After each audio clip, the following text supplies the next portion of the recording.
እዙ ድምፅ ራዲዮ ኤረናዩ ዕለታዊ ዜና ኣብ ኢትዮጵያ ዕጡቃት ሓይልታት ኣብ ዝተፈላለዩ ዞባታት ክልል ኦሮሚያ ኣብ ዘካይድዎ ዘለዎ ወተሃደራዊ መጥቃዕትታት ኣብ ዞባ ኣሩሲ ጅጅብ ዝተባሃለ ከባቢ ኣብ ዝርከብ ናይ ሕርሻ ኩባንያ ከም ዘጥቅዑ መርበባት ዜናታ ሃገር ሓቢረን።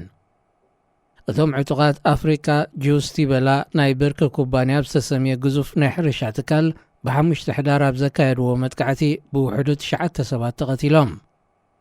ሓደ ካብቶም ዝተቐትሉ ወዲ 8 ወርሒ ህፃን ምዃኑ ዘሪፖርተር ምስ ናይ ሕርሻ ወፍሪ ቅርበት ዘለዎ በዓል ስልጣን ብምውካስ ሓቢሩ።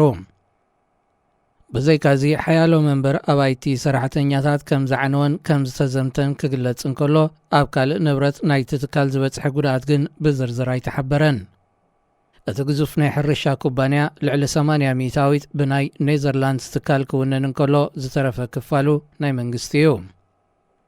እቲ መጥቃዕቲ ኣብቲ ክልል ኦሮሚያ ብሰፊሑ ዝንቀሳቐስ ዘሎ ግንባር ሓርነት ኦሮሞ ወይ ኦነግ ሸኔ ከም ዝፈጸሞ እዩ ብወገን ሓለፍቲ እቲ ዞባ ዝንገር ዘሎ። ኣሩሲያ ሳት 175 ኪሎ ሜትር ንደቡብ ካብ ኣዲስ ኣበባ ሪሒቑ ዝርከብ ሓደ ካብ ዞባታት ክልል ኦሮሚያ እዩ። ዕጡቃት ኦሮሞ ኣብ ተመሳሳሊ ዕለት ኣብ ምዕራብ ወለጋ ትርከብ ከተማ ነቀምቴ ብዘካየድዎ መጥቃዕቲ 10ታት እሱራት ከም ዘፍትሑ ኣቐዲሙ ተሓቢሩ እዩ። እቶም ዕጡቃት ኣብታ ከተማ ንሰዓታት ዝጸንሐ መጥቃዕትታት ብምክያድ ሓያሎ ትካላት መንግስቲ ከም ዘዕነዉ መርበባት ዜና ኣመልኪተን። መንግስቲ ኢትዮጵያ ብዛዕባ እቲ ብዕጡቃት ኦሮሞ ብተደጋጋሚ ዝፍጸም ዘሎ መጥቃዕትታት ብዝምልከት እዋናዊ መግለጺታት ኣይህበሉን እዩ ዘሎ። ኣሽሓት ተወላዶ ኑባ ዝኾኑ ሱዳናውያን አንጻሮም ዝካየድ ዘሎ ናይ ብሔር መጥቃዕትታት ደው ክብል ዝጽውዕ ሰላማዊ ሰልፊ ኣብ ካርቱም ኣካይዶም። እቲ ብ9 ሕዳር ዝተኻየደ ሰላማዊ ሰልፊ ድሕሪ ዝሓለፈ ወርሒ ኣብ ምዕራብ ኮርዶፋን ንተወላዶ ኑባ ዒላማ ዝገበረ መጥቃዕትታት ከም ዝተፈጸመ ምስ ተገልጸ ተወዲቡ። ኣብቲ ኣብ ላጋዋ ዝተባህለ ከባቢ ኣብ መንጎ ብሄራት ጸለምቲ ተወላዶ ኑባን ናይ ዓረብ መበቆል ዘለዎም መስርያን ዝተኻየደ ግጭት ብውሕዱ 19 ሰባት ከም ዝተቐትሉ ሕቡራት ሃገራት ኣረጋጊጹ። ናይ ዓረብ መበቆል ዘለዎም መስርያ ብሓይልታት ጸጥታ መንግስቲ ተደጊፎምን ጠበናጆ ዓጢቖምን ኣብ ልዕሊ ተወላዶ ኑባ ጉድኣት ከም ዘብጽሑ እዮም ዝኸሱ ዘለዉ ተጣበቕቲ ናይቲ ብሔር። ኣብቲ ኣብ ካርቱም ዝተኻየደ ሰላማዊ ሰልፊ ዓሌት ናይ ምጽናት መጥቃዕትታት ደው ክብልን ካብ ላጋዋ ዝመዛበሉ ዘለዉ ተወላዶ ኑባ ናብ ቦትኦም ክምለሱን ዝጽውዕ ጭርሖታት ተላዒሉ። ኣብ ሓርፋፍ መስርሕ ምስግጋር ትርከብ ሱዳን ጎኒ ጎኒ ትገጢምዋ ዘሎ ፖለቲካውን ቁጠባውን ብድሆታት ኣብ ዝበዝሐ ዞባታታ ምስ ብሔርን ቀቢላን ዝተተሓሓዘ ግጭታት እናዛየደ ይመጽእ ኣሎ።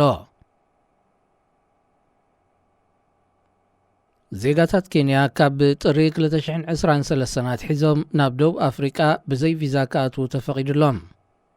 በዛ ሓድሽ ውሳኔ ንሓፂር ትምህርቲ፣ ስልጠና፣ ዑደት፣ ንግዲ ይኹን ካልእ ን9 መዓልታት ጥራይ ኣብ ደቡብ ኣፍሪቃ ክጸንሑ ንዝደልዩ ዜጋታት ኬንያ መእተዊ ቪዛ ክሓቱ ኣይከድልዮምን እዩ። ደቡብ ኣፍሪቃ ናብዚ ውሳኔ ዝበጽሐት ናይ 2 መዓልታት ወግዓዊ ናይ ስራሕ ምብጻሕ ንምክያድ ብ9 ሕዳር ናብ ኬንያ ኣትዩ ዘሎ ፕሬዚደንት ሲሪል ራማፖዛ ምስ ኬንያዊ መዘንኡ ዊልያም ሩቶ ብዝበጽሑ ስምምዕ መሰረት እዩ። ክልቲአን ሃገራት ብዛዕባ መልዓል ቪዛ ብዝምልከት ካብ 2016 ኣትሒዘን ክዝትያ እኳ እንተጸንሓ መንግስቲ ኬንያ ብዘይ ሕጋዊ መገዲ ናብ ደቡብ ኣፍሪቃ ዝኣትዉ ዜጋታቱ ክመልስ እንተዘይክኢሉ እቲ ዘተ ናብ ግብሪ ከም ዘይቅየር ብወገን ፕሪቶርያ ክግለጽ ጸኒሑ። ኬንያ ንደቡብ ኣፍሪቃ ሓዊስካ ንዜጋታት ሓያሎ ሃገራት ኣፍሪቃ ብዘይ ቪዛ ክኣትዉ ካብ ዝፈቕዳ ሃገራት እያ። ብውሕዱ 2 ወርሒ ድማ ዜጋታት ኬንያን ደቡብ ኣፍሪቃን ካብ ናብን ብዘይ ቪዛ ክንቀሳቐሱ ክኽእሎም እዩ። ኣብ ትሕቲ ሰሃራ ዝርከባ ሃገራት ኣፍሪቃ ንግዲ፣ ቱሪዝምን ቁጠባዊ ውህደትን ንምዕባይ ዜጋታትን ካብ ናብን ብዘይ ናይ ቪዛ ገደብ ክንቀሳቐሱ ብመትከል ዝቕበሎ እኳ እንተኾና ጸጥታ፣ ዘይሕጋዊ ምስግጋር ደቂ ሰብን ንብረትን፣ ስጋኣት ሽበራን ዶባዊ ቀቢላዊ ግጭታትን ንትግባር እዩ ከም ዝዕንቅፍ እዩ ዝግለጽ። ዜና ኣብዚ ይፍጸም።